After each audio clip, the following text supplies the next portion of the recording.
Hi, I'm your host, Paul Michaels, with another episode of Nerd Supernova with my co-host, KJ! Yeah. Yep. Alright, today's discussion will be about the movie Ant-Man. We're a little late to the game, I guess, but we just rewatched the film again on DVD, and I can say, honestly, that I went into this movie with low expectations, and I came out with them being at least met. I will say that the movie is better than some people give it credit for. My main issue was that, I think everyone's issue was, people that followed this stuff, is that Edgar Wright, the acclaimed director of Scott Pilgrim, Shaun of the Dead, Hot Fuzz, World's End, bunch of great stuff, was in talks and really was in development to make this movie. And then, for whatever reason, I guess disagreements with Marvel or whatnot, he left the project. Backed out. Yeah, and they had to scramble to find another director and work off his script and then rework it a little bit to their own liking to work within the continuity of whatever they were making. But they got a cool horn. They what? Oh. Okay, so I'm going to go off with my first issue about this movie, and I want to be clear, just for any fanboys out there, I have never actually sat down and read a Ant-Man comic. I have read comics featuring Ant-Man, but never an actual Ant-Man comic. That being said, as far as the original continuity of Marvel goes, I know Ant-Man's history, or his contribution to the Marvel history. What he's lacking in the MCU? Well, okay, so, yeah. In the original continuity, Hank Pym, the original Ant-Man, was a founding member of the original Avengers, and he had his hands creating the original 616 version, the version of Ultron that we all know and like in Marvel, I guess. That being said, they had to make a movie without him doing that, so they had to make him interesting without the most interesting things he's done. Yes, and that was really just kind of a dick move on Marvel's part. I mean, look, all I'm saying is, yes, you had to do your Age of Ultron movie, and then you did Ant-Man immediately afterwards. Maybe because you were waiting on Edgar Wright to get something done. I don't know how it worked out. All I'm saying is, you could have had the whole aspect of whatever you wanted to do with, like, the Infinity Stones and whatnot, and then have that affect the technology that helped create Ultron. Fine. All you would have had to have said would have been one line of Tony Stark manipulating old, unused Pym technology. Right. There you go. Because, hey, guess what? In the version that they had, he hasn't worked. He was there back in the day before everything fucking happened. He existed. He worked alongside Tony's father and was just out of. There's no mention of him in anything. They're like, oh, let's put in this back scene where he's young. Yeah, I mean, it was a good scene. It was a good scene, and. But then there's no mention of him in any of the other ones. I don't know. It would have made sense that Tony would have heard about Hank Pym, known that he was just sort of a self-exiled type scientist and wanted to manipulate some old technology. Movie, when they make jokes about the joke with Hydra and everything, when Tony Stark's on the bridge and he does his little thing, he's like, all of S.H.I.E.L.D.'s secrets will soon be mine, and he didn't ever know of Hank Pym. Well, he probably knows of Hank. He knows of Hank Pym, but they just never talk about him, I guess. I don't know. But I'm just saying, that's what it would have made more sense. That Tony Stark would ever let go. He's like, oh man, I can totally make my Iron Man suit shrink in size and still be Iron Man, minuscule and undetectable. Oh, maybe I should. But to be fair, Shield never had that technology. That was the whole point of the first beginning of the Ant-Man. Is they never got the Pym part of it. You actually see Tony Stark being oh, this technology is out there and I don't want to do it. I don't know. Well, the point being is that there's a lot they threw under the table as far as the character of Hank Pym was concerned. I think we should go. Under the rug, you Yeah. mean? Okay, so let's concentrate on Scott Lang. Scott Lang in the comics is the successor to Hank Pym and the new Ant-Man. And they bring that into this. They make him the ex-con that he was in the comics, as well as having the daughter and having to deal with the parental issues and all of that. So that translated over really well. Paul Rudd. I don't think there's really anything that I've seen Paul Rudd in that I don't at least like.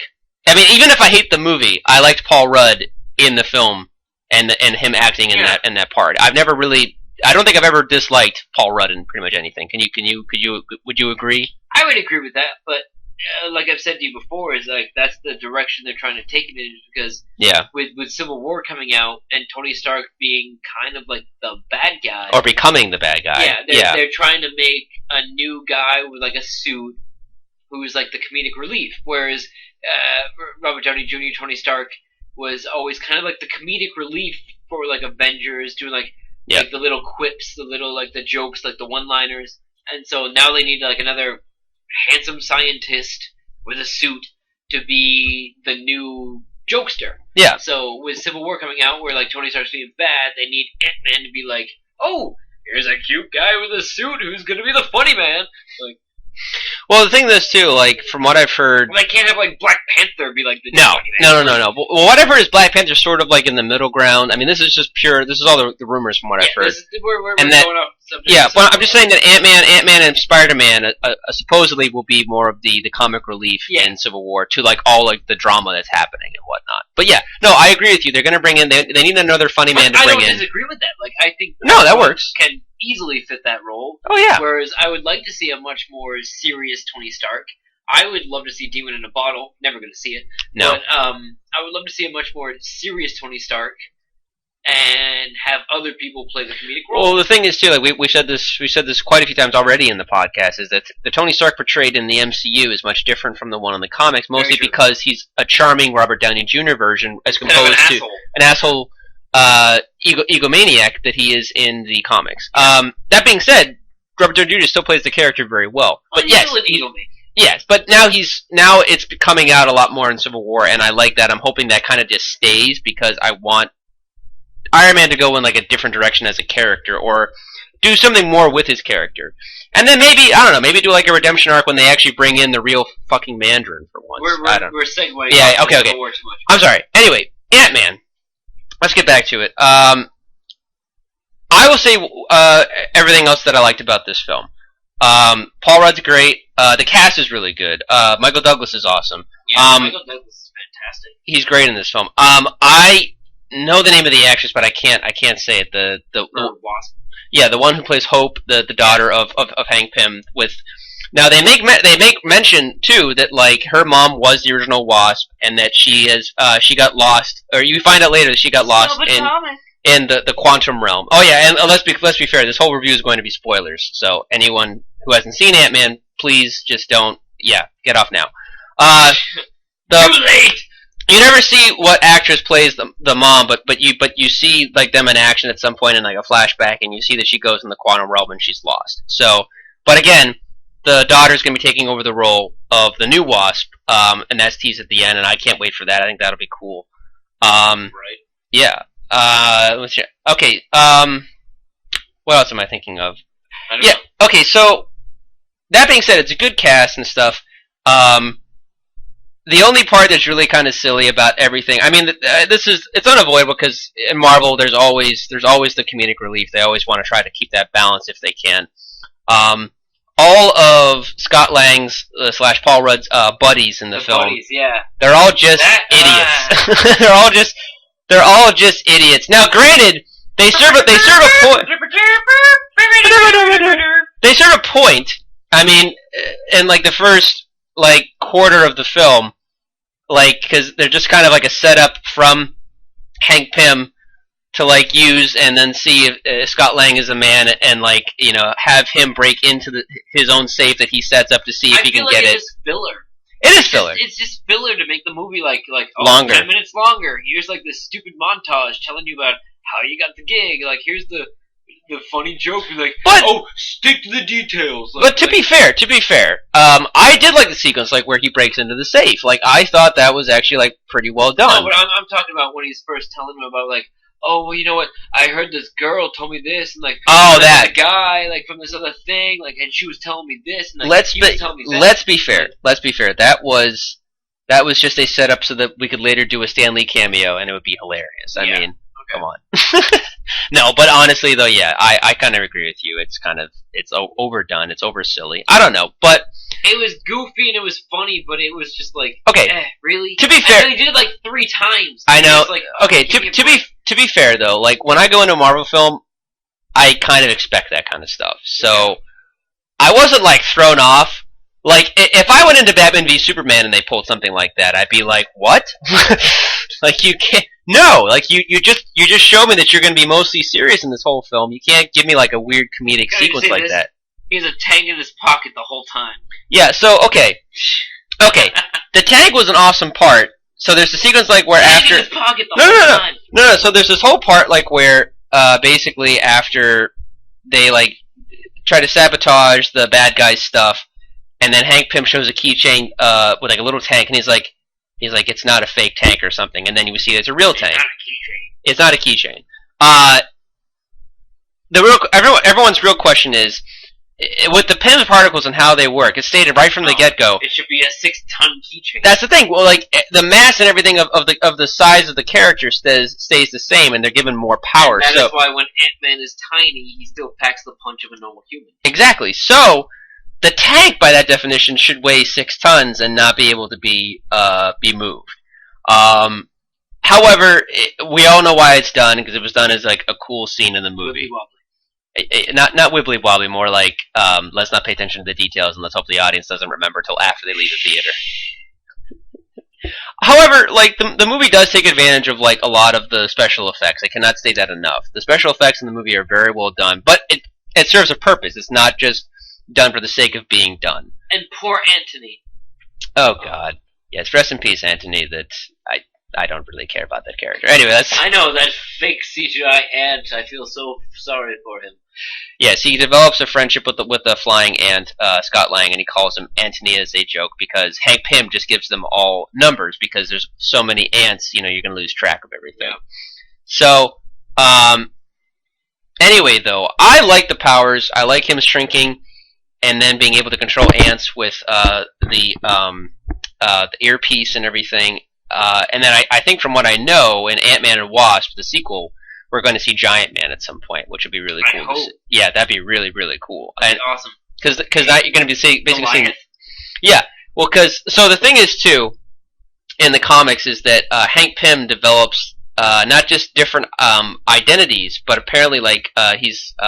Instead of just shrinking, he can actually grow! Yeah. Well, our friend Tim told me that basically he also develops different personalities as well. Like there's a personality to go with Yellow Jacket, there's a personality to go with Goliath, and then Ant-Man and everything else, or Giant Man. The technology alters your mind. Yeah, so later in the comic series, they make the reference point that basically the Pym particles affect your brain, and they go into that in the film as well because fucking they glaze over it. Well, they glaze over it, but they do touch upon it. Mention it. Yeah, well, it does serve a point though, because it shows that the main villain, who is unfortunately another semi-generic villain from Marvel, forgettable Marvel villain. Yeah, but that being said, they do make a point that he might have been a good guy at one point, but because he's been experimenting with his own version of the Pym particle, it's been affecting his brain over a course of time, which is driving him slowly insane.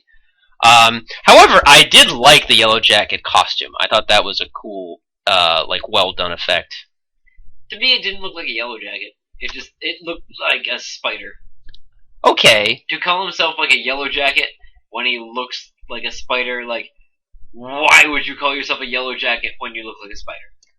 I don't know. I guess you'd have to ask Marvel. I know, but like the costume didn't look like a Yellow Jacket. I'm just saying it looked like a cool costume. What Yellow Jacket has like multiple arms? Maybe the arms are supposed to signify wings. I don't know, dude. Yeah. I thought it looked cool. I don't know. Let's go over a few things. Okay, so all the special effects, the battles with the special effects, how they used objects.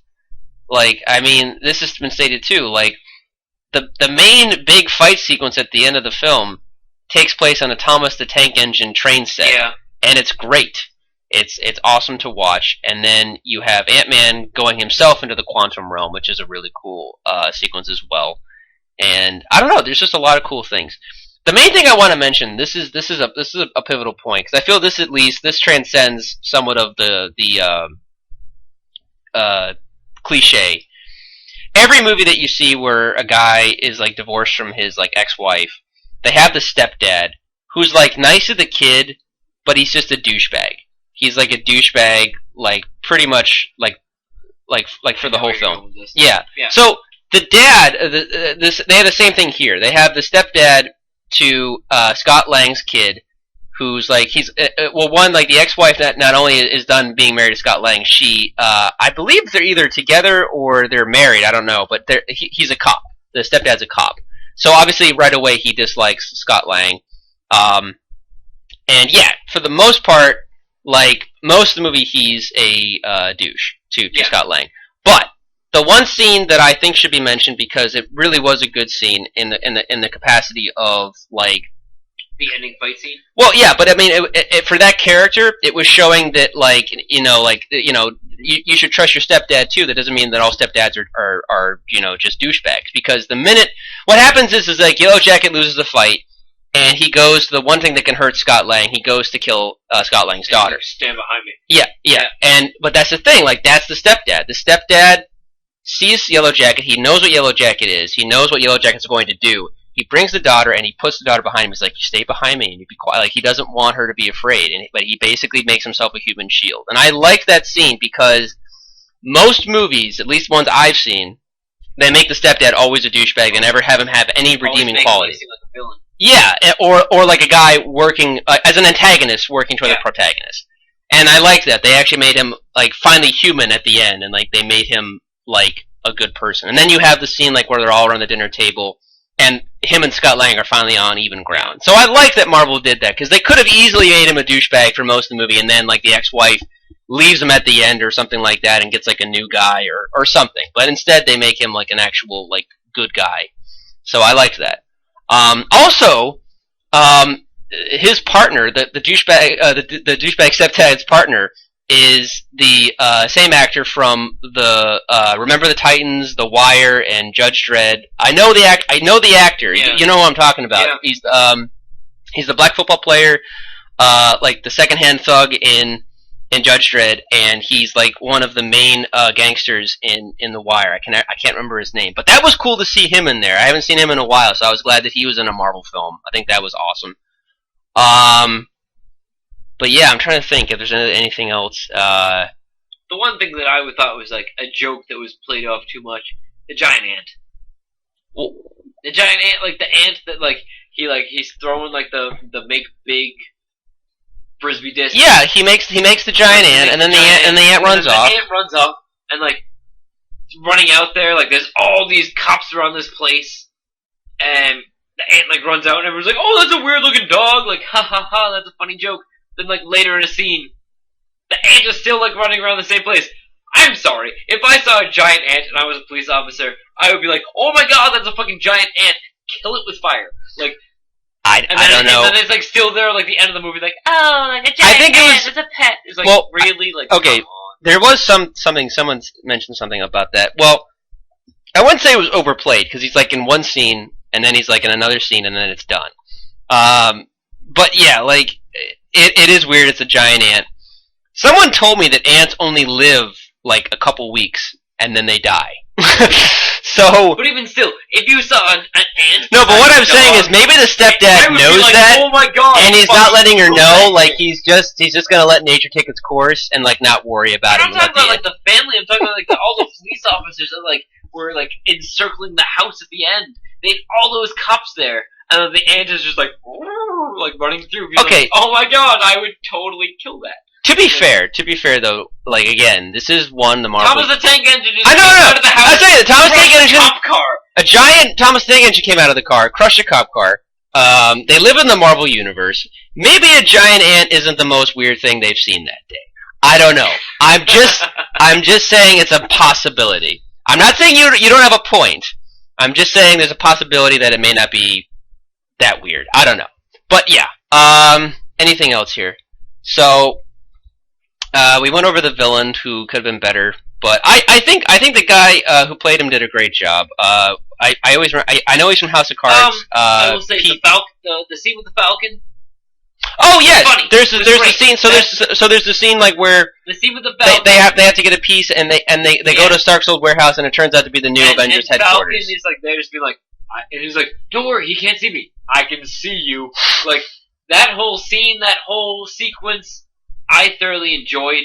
It was funny while still being an action sequence. Whereas like it's like you gotta imagine Falcon seen some shit, but now he's like, oh, he's got some like shrinking technology. Like that whole sequence, it was funny. It shows like there can still be a comedic side with like Ant-Man fighting somebody, being like, who can still see him, instead of being like completely obscure or like fighting guards who don't know where he is. Whereas like, and then like he jumps in his jetpack and like fucks them all up and like everything. But like, you can still see where like he can fit as an Avenger, and then that leads into Civil War and everything Civil War, else. Like Falcon be like, oh, I know a guy like who can like sneak in, whatever. Like, but it was funny. I enjoyed it because it was like, oh, B-list Avenger like fighting somebody who wasn't even an Avenger yet, even though he was part of the Avenger. Like, but well, to each Marvel universe. No, but I still enjoyed it. It was a funny scene, and it shows how he can still go toe to toe with somebody with legit training and abilities. Yeah, I mean, being small and big does have its advantages for sure. I just like that it was very comedic, and that even at the end, Falcon's like, "Please don't tell Steve." Yeah, right. Yeah. No, honestly, like, I mean, just a side note here. I think you know how much I love Winter Soldier. I love how much, like, granted, on one hand, you have him, Captain America, and Bucky being like best friends. But I just love the friendship that he and Falcon have. Like, I love that was legitimately built in that movie, and you believed it, and you believed their chemistry as friends. I think that was really well done. And again, so when that scene happens in Ant-Man, you really believe he's like, yeah, he really. It's not so much that he wants to disappoint Captain America. He's just really, he doesn't want to get like ragged on by Steve, like at parties or something like that from then on. Because like, dude, you got beat up by a man who was an ant. Oh, I'm never gonna live that down. Like, I'm just gonna have to do this awesome scene in the Civil War trailer where I jump off a building and be all cool. That's the only way to redeem myself. I don't know. That's my Anthony Mackie impression. Anyway, I don't know. Yeah, I'm trying to think of anything else here. Go off the top of my head. Yeah, the costumes all look cool too. The Ant-Man costume was really well done. Like, it looks like a weird gimp suit, but at the same time, it's like, I don't know, it just works. I thought it was really well made. I saw like the concept art for some of the other ones. A couple of the concept arts had more like a comic book feel to it, but the costume they went with for the movie is like a mixture of both. Yeah. Like a realistic and a comic book feel to it, which I feel works because you can't have the full comic book feel where it's got like the big antennas and all the other shit. Well, the antennas were meant to communicate with the ants. That's why he has them on the sides, right? Yeah. Well, the ones that they have now were like little ones. Yeah. Whereas the old ones were like big antennas. Yeah, that one. Big antennas. No. Yeah, like, it's not practical. Like the little side antennas. Yeah, that works with like the realistic, like as real as you can get with this type of a movie. Yeah.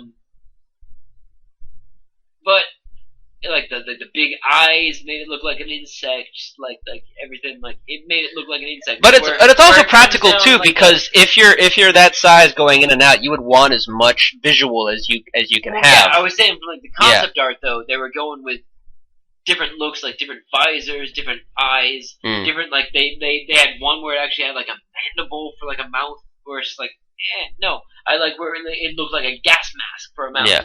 Like that worked. Like.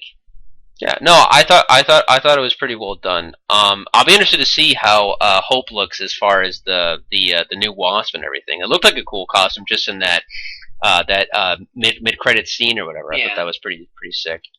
Well, even said in that, it was like, we need to work on it. Yeah, so I want like, that's the tease being like, oh, we need to work on it. I want to see too, because you know again, you said they glaze over, but they do touch upon it even as far as Hank Pym is concerned, about the Pym particles affecting him, because he's like, Hank, why don't you dress up in this and go do it yourself? And he's like, I can't anymore. I've worn the suit for too long, or something like that. Meaning, like the Pym particles have affected him too. And I don't know if they'll ever touch upon like the multiple personalities or anything like that, but they definitely will. I think they probably will touch upon the idea that he got too old and couldn't do it anymore. As well as after losing his wife and everything. Because from what it seems is like he lost his wife, And then instead of being emotionally strong with his daughter, he sent her off to boarding school while he basically immersed himself in the quantum field trying to figure out and find his wife. He didn't want to lose both of them, so he sent her away to focus on getting the wife back and never got her. Yeah. And then, yeah. But, I mean, what I like is that you honestly do feel bad for Hank Pym / Michael Douglas in the movie, and just, you know, you want him to succeed. What I like, though, too, is that he's not a pushover. Anytime anyone even slightly insults him, he immediately punches them in the face. That first scene when he's like, oh, maybe you could have got your wife back, and he's like, oh, well, you know what? Boom! Right in the face, yeah. And face desk. Do not match. What I love is 30 years later, he meets the guy for the first time in 30 years. How's your nose? Yeah, he's like, how's your face doing there, buddy? Oh, and that. He doesn't even say how are you doing? That's the first question he goes off with, pretty much. And then later, I think he punches the character, the bad guy, Darren Criss, and then punches him right in the face. And he's like, ow, I mean, I was expecting the punch, but not to hurt that much. I didn't think that you would pack a punch that way. He's like, yeah, I'm full of surprises or something like that. I don't know, but the best part actually, and what is it? Because most of what you and I talk about, I take from. I'm sorry. One of the funny parts, totally stupid joke, but when they're fighting inside the briefcase. Yeah. And they start playing The Cure. Well, yeah, because he says I'm gonna demolish you or something, yeah, and then it's the iPhone or whatever. And Siri pops up, and they say something that the Cure song starts playing. And I was like, "Oh, that's funny." All right, cheesy. It's a good song though too. Campy, but that's funny that they say some line of dialogue, and Siri's like, "All right, now playing the Cure." That was funny. No, that was good. I like that. I was saying as far as I was saying more funny haha is the movie in general. Because most of my material or my nitpicks that I go from looking at the honest trailer or how it should have ended, and how it should have ended touched upon the aspect of the bad guy wants to make all the little his versions of evil Ant-Mans to sell to Hydra, when he's created basically a gun that turns you into little goo. Right. That's a much better weapon. Right? Just make a bunch of those guns. Just be oh, what's up? Yeah. What's up? Right there, a lot of unsolvable murders, and you're good to go. That's exactly up Hydra's alley. Turn people into sneeze. Who wouldn't want that gun? That's an amazing weapon. I don't know, but he has to go and be a perfectionist, I guess. Okay. All those poor goats, or lambs, or whatever they're using. I'm trying to think of anything else we haven't gone over. I feel like we're praising it and we're kind of pooping on it at the same time. Overall, but I liked it. It's not Captain America. It's not Iron Man. It's fucking Ant-Man. It's funny. It's fun. It's still action packed, but it is not as high stakes. It's good. Other, superhero movie. It's good, not great. It's not better than I expected. It's not the Hulk smashing some other giant villain. It's completely the opposite. It's miniature people fighting people. It's like if you took two of your tiny little I don't know what they're called anymore, but two little people that you could hold your index fingers, and be oh my god, let's fight, okay, cool, oh my god. But I mean, done on a $200 million budget, but the movie knows what it is. Oh, it knows that it's not this high stakes thing, and so therefore it makes it comedic to make it amazing. It knows that it is not they even make fun of it in the whole thing. Oh, is it too late to change the name? No, yeah, it's Ant-Man. Yeah, but Ant-Man, really, they even joke anytime they say it, they're Ant-Man. There was even a joke. Someone either asked Stan Lee or some Marvel exec who had known Jack Kirby, because Ant-Man was created by both him and Stan Lee, and Stan Lee's brother. And someone asked him because Jack never got to live to see most of the great Marvel movies get made. and they were like, oh, if you told Jack back then that, like, Iron Man would get made into a movie, or Hulk, or Captain America, I'd be like, oh yeah, he totally believe you. What about Ant-Man? That one he wouldn't believe. Well, But that's how far we've come, though. Isn't that great, though? Rocket Raccoon, talking raccoon. Yeah, man. That's I still have to get the first. I told you I got first appearance of Groot. I have to get first appearance of Rocket Raccoon. I've been close. Like, what can Marvel produce that isn't going to be gold? Like, they just know how to make one. Like, well, they know how to take their characters and they know how best to represent them. They knew Ant-Man was going to be a joke. Like, if they tried to make it like a super serious movie, yeah, it would have been laughed at. So instead, they made it a comedy superhero movie, and so people still laughed at it, but accepted it. Yeah, accepted that they were in on the joke. Yeah. Like, yeah, okay, it's a guy who shrinks. And it still worked. It still was like a good movie for it. Yeah. Like, obviously we're not going to see a Ant-Man versus Hulk movie. Cause I don't know, that'd be kind of cool, actually. He would go in Hulk's ear and just beat the shit out of him inside. Say, like, Hulk would like swallow him and he would like fight him from the inside. Like, I don't know. But like... No, but yeah, no, I just think it'll be cool to see him join the Avengers and then see what they go with Ant-Man and Wasp. Do you have any idea if they're having? I believe the guy is Peyton Reed who directed this one. Is he coming back to do the sequel? Do you have any? I have no idea. Yeah, I should look into that. I think so. I'm pretty sure, but I have no idea. Okay. What I'm looking forward to is Ant-Man and Civil War, because Civil War is such serious subject matter for so many characters involved. Yeah. Whereas, yes, Spider-Man is going to be in it. Well, we don't know how little or big Spider-Man's role is going to be in. I think know that Ant-Man is going to be very much present in it. So therefore, Paul Rudd being in it, being like criminal record and everything, depending upon like probably having to do another type of heist or some sort. Registration Act and all this other stuff. His criminal record, him being involved in this whole entire thing. It'll be interesting to see where he goes. Paul Rudd joining up with, I'm pretty sure he's on Captain America's side. I assume so. And so it'll be interesting to see like how serious, how comedic his role will be.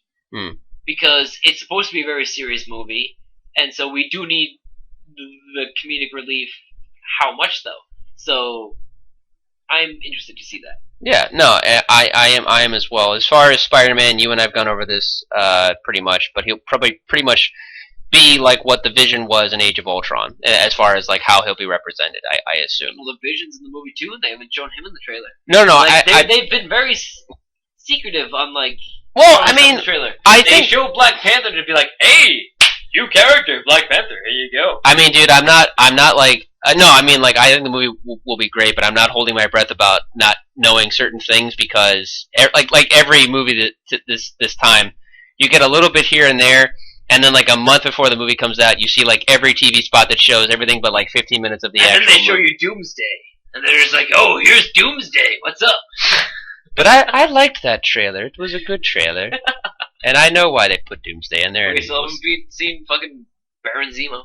Yeah, I have no. Apparently, they're going a different direction with Baron Zemo. Hopefully, they say it's a new and exciting direction, but that's well. They're saying throw him out there. One of their like. No. Well, again, this is still teasing, but like anyway. I've heard with Baron Zemo, they're like going in a new and exciting direction, and that always means like meh. All right. Well, no. I mean, I know. Okay. I'm sorry. No. We're going back to Ant-Man. I'm going back to Ant-Man, but I'm just saying that about Baron Zemo. Ant-Man, I think will be fine in Civil War. I think he's good in his own movie. Any closing thoughts as far as the film in general? You said before, I'm excited for Wasp.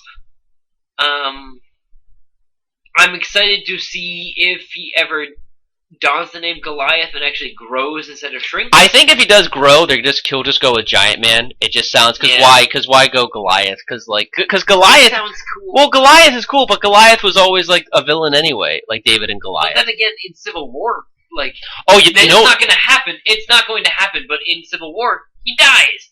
He that's right. Shot through the chest and dies. I forgot that. It's not going to happen. I think it would be cool. I don't see Spider-Man unmasking himself in the Civil War. In Civil War, They're obviously not going full comic book on Civil War. I think it'd be cool because because Yellow Jacket was another costume identity for Hank Pym. Yeah. As was Goliath, as was Giant Man. Yeah. I think it'd be cool if they do the Ant-Man and Wasp, obviously, but then he becomes Giant Man, and then they have somebody else become like another big dude, and he calls himself Goliath. That would make sense. Yeah, but like I'm just saying this Civil War is not going to be Civil War that we. No, I'm There's saying not going to be Clone Thor. No. I'm saying that they'll probably do that Giant Man Goliath thing in maybe the Ant-Man sequel, not the Civil War. Somebody like adopt. Yeah, okay. Okay. Anyways, that's it for me. That's my closing thoughts. I'm You're done. good? Okay. I'm Anyway, done. but overall, we're rambling now. yeah. Overall, we enjoyed the movie. If you haven't seen it yet, check it out. Or well, you got all the spoilers from us either way. But yeah, good film, right? I enjoyed it. Yeah. It's a comedy. I still see it as like a action comedy. Yeah, it's meant to be. Not as like I was saying before. It's not Iron Man. It's not Captain America movie. It's not Winter Soldier where it's but like it knows what it spy is. drama. Yeah. It knows that it's like an action comedy, and it doesn't try to hide the fact that it's an action comedy, and that's why it works. Yeah. It doesn't try to disguise itself. Like it's Ant-Man. It's they Ant-Man. even make fun of it itself in the movie. It's good. It's good, not great. Check it out. All right, that's it from us today. Good night, everybody. Good night.